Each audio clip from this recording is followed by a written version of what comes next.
Hello everyone, आप लोगों का बहुत बहुत स्वागत है my YouTube channel Naimuddin law classes पर। और हम संविधान पढ़ रहे हैं। संविधान के भी महत्वपूर्ण भाग 3 पर आ गए हैं। भाग 3 में हमने 2 मूल अधिकार पढ़ लिए हैं। 6 मूल अधिकार होते हैं, ये हमेशा आप ध्यान रखना। समानता का अधिकार, स्वतंत्रता का अधिकार, शोषण के विरुद्ध अधिकार, धार्मिक स्वतंत्रता का अधिकार, शिक्षा एवं संस्कृति संबंधी अधिकार और संवैधानिक उपचारों का अधिकार। जो दो मूल अधिकार हैं वो हम लास्ट वीडियो में पढ़ चुके हैं, समानता का अधिकार और राइट टू फ्रीडम, स्वतंत्रता का अधिकार। अब हम तीसरे मूल अधिकार पर आ गए हैं, शोषण के विरुद्ध अधिकार, अनुच्छेद 23 और अनुच्छेद 24, यानी अनुच्छेद 23 और 24 दोनों में जानते हैं क्या है। अनुच्छेद 23 ये कहता है कि मानव का दुर्व्यापार, बेगार और बलात्श्रम का प्रतिषेध करता है। इसको 2 पार्टों में बांटा गया अनुच्छेद 23 को, 23(1) और 23(2). 2 ये कहता है राज्य सार्वजनिक प्रयोजन के लिए अनिवार्य सेवा लागू कर सकता है। इसको डीपली पढ़ेंगे। अनुच्छेद 24 ये कहता है कि 14 वर्ष से कम आयु के किसी बालक को किसी कारखाने या खान में काम करने के लिए नियोजित नहीं किया जाएगा। इसको अब हम देखते हैं डीपली। अनुच्छेद 23 आपको याद करना है। 23 शोषण के विरुद्ध अधिकार में पहला 23 है जो बलात्सरम, दास प्रथा या बेगार प्रथा इनको प्रतिषेध करता है। अनुच्छेद 24 है जो 14 वर्ष से कम आयु के जो बालक हैं उन्हें खतरनाक कारखानों जैसे माचिस की फैक्ट्री है, पटाखा फैक्ट्री है, इनमें नहीं रखा जाएगा। तो ये कहा गया है कि अनुच्छेद 23 और 24 में है शोषण के विरुद्ध अधिकार। संविधान में अनुच्छेद 23 मानव के दुर्व्यापार यानी दास प्रथा, बेगार एवं बलात्श्रम को प्रतिषेध या निषिद्ध करता है एवं अनुच्छेद 24 खतरनाक कारखानों में बालकों के नियोजन को प्रतिषेध करता है। इसको अब आराम से देखते हैं। अनुच्छेद 23(1) क्या कहता है। अनुच्छेद 23(1) यह उपबंधित करता है कि मानव का दुर्व्यापार, बेगार और बलात्श्रम प्रतिषेध है और इसका उल्लंघन अपराध और दंडनीय है। यहाँ ये भी याद रखना है कि अनुच्छेद 23 नागरिक और गैर नागरिक दोनों को प्राप्त है और ये राज्य और प्राइवेट व्यक्ति दोनों के विरुद्ध प्राप्त है।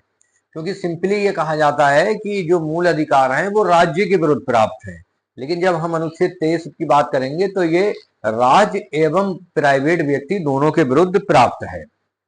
अनुच्छेद 23(2) क्या कहता है।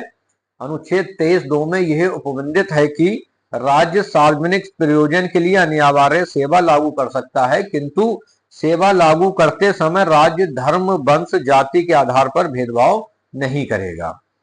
अब बात ये आती है, ये अनुच्छेद प्रतिषेध तो करता है, लेकिन कई बार स्टूडेंट ये सवाल पूछते हैं कि अनुच्छेदों में दंड का प्रावधान तो है नहीं। तो इसीलिए अनुच्छेद 35 संसद को अनुच्छेद 23 के उल्लंघन पर विधि बनाने की शक्ति देता है और संसद ने इसी शक्ति का प्रयोग करते हुए स्त्री एवं लड़के अनैतिक व्यापार दमन अधिनियम 1986 पारित किया और देह व्यापार को दंडनीय बना दिया। 2 केस है बहुत अच्छे इस पर।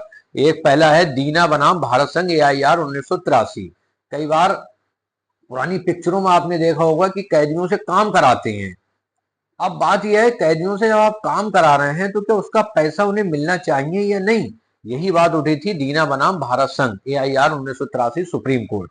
इस केस में यह अभी निर्धारित किया गया कि उचित परिश्रमक दिए बिना कैदियों से काम करवाना बलात्श्रम है और अनुच्छेद 23 का उल्लंघन है। कैदियों को भी परिश्रमक पाने का अधिकार है, इसीलिए फिर बाद में कैदियों को परिश्रमक दिया जाने लगा। दूसरा केस है PUDR बनाम भारत संघ AIR 1982 सुप्रीम कोर्ट के बाद में अभी निर्धारित किया गया कि अनुच्छेद 23 केवल बेगार को ही नहीं बल्कि बलपूर्वक किए जाने वाले कार्य को भी निषेध करता है। यानी आपसे कोई अब बलपूर्वक कार्य भी नहीं करा सकता, बेगार तो करा ही नहीं सकता, यानी काम करा के पैसे ना दे, लेकिन बलपूर्वक कार्य भी नहीं करा सकता, क्योंकि मानव की गरिमा एवं प्रतिष्ठा के अनुसार कार्य होना चाहिए, उसकी इच्छा के विरुद्ध नहीं। तो ये अनुच्छेद 23 था। अब अनुच्छेद 24 पर आते हैं।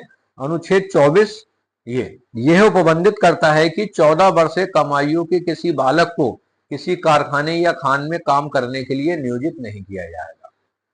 इस पर बहुत लीडिंग केस है MC मेहता बनाम तमिलनाडु राज्य AIR 1996 सुप्रीम कोर्ट के बाद में उच्चतम न्यायालय ने निर्धारित किया कि 14 वर्ष से कम आयु के बालकों को खतरनाक कारखानों जैसे पटाखा, दिया सलाई बनाए जाने वाले कारखानों में नियोजित किया जाना असंवैधानिक है। तो ये था आपका अनुच्छेद 23 और 24। जिसको कि आज की वीडियो में आपने जाना। नेक्स्ट वीडियो जो रहेगी हमारी राइट टू रिलीजन यानी धार्मिक स्वतंत्रता अनुच्छेद 25, 26, 27, 28 उसकी रहेगी। धन्यवाद।